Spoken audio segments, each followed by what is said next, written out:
Tzipori. Today it is an archaeological site and a national park. Tzipori in Hebrew, meaning bird.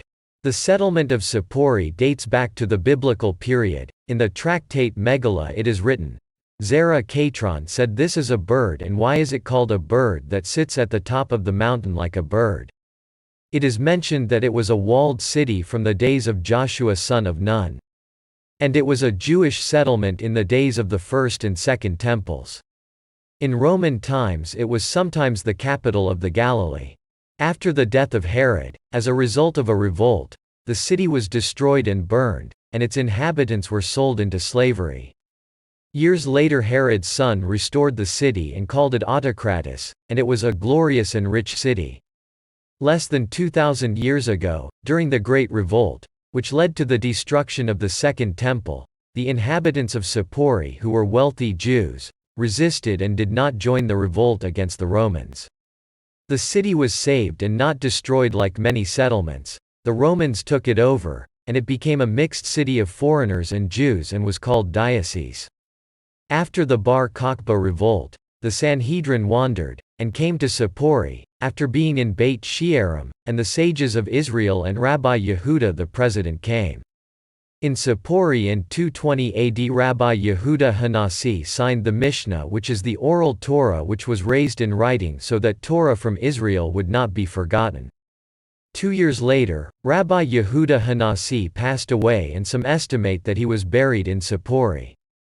The Sanhedrin moved to Tiberias, but the Jewish community and many sages continued to live in Tzipori, and perhaps a large part of the Jerusalem Talmud was studied here. In 351 AD, began in Tzipori the revolt of Gallus against the weakened Roman rule. The rebels attacked the Roman soldiers and took their weapons.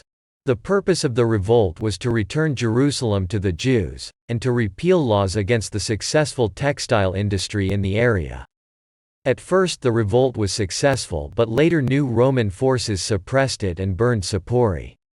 The city was restored, Roman rule ended, the Byzantine period began, with the growth of Christianity, and many of the Christians settled in Tzipori.